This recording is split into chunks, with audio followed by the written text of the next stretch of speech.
You're here. Probably know a thing or two about paraphrasing, but still struggle to master the art of it.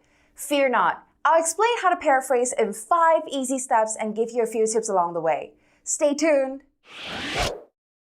Hi, I'm Jessica from Scribbr, and we're here to help you achieve your academic goals. And in this video, we'll be talking about paraphrasing. So, what is paraphrasing? A paraphrase is a rewriting of a specific passage from someone else. It's done in your own words, without changing the original meaning and also not removing any information. Okay, we know the meaning, so let's get started. Here are 5 easy steps to paraphrasing. Step 1. Read the passage several times to fully understand the meaning. Step 2. Note down the key concepts. Step 3. Write your version of the text without looking at the original. Step 4. Compare your paraphrase text with the original one, and if you find phrases too similar, make changes. Step 5. Cite the source of the text like the example here. You can also cite easily with the Scribbr citation generator. Remember, you don't need the quotation marks to paraphrase. Okay, I know what you're thinking. You know the steps, but it's still quite difficult to actually produce a piece of text that's different from the original. Don't you worry, I have 4 tips to help make everything easier for you. Whenever you see this little pause button, it's there to remind you if you ever need more time to read through the examples, you can pause and take your time.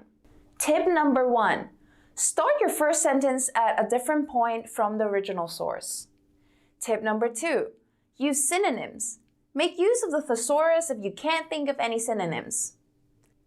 Tip number 3. Change the sentence structure. Try using passive voice if the original text used active, and vice versa. Final tip. Break long sentences into smaller sentences, or combine sentences into a longer one. In this example, you can see we've applied the 4 tips.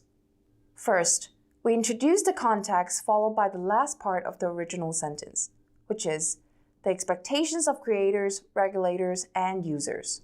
We also use quite a few synonyms, such as exposed a critical turning point, made it apparent, outpaces, rapidly eclipsed, power, immense influence. Third, we change from active to passive voice. Technology outpaces what users, regulators, or even its creators expected.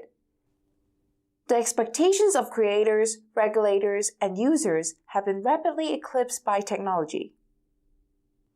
And finally, the original was 1 long sentence. We broke it into 2 smaller sentences.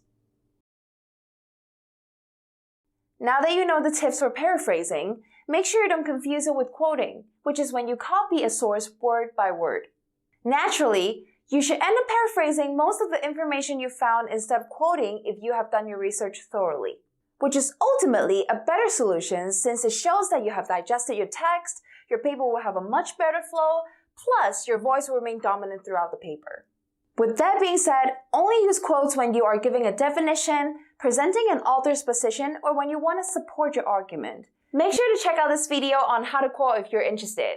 And that's it for today's video. If you've learned something, give this video a like, and if you have a question, ask away in the comment down below and I will reply.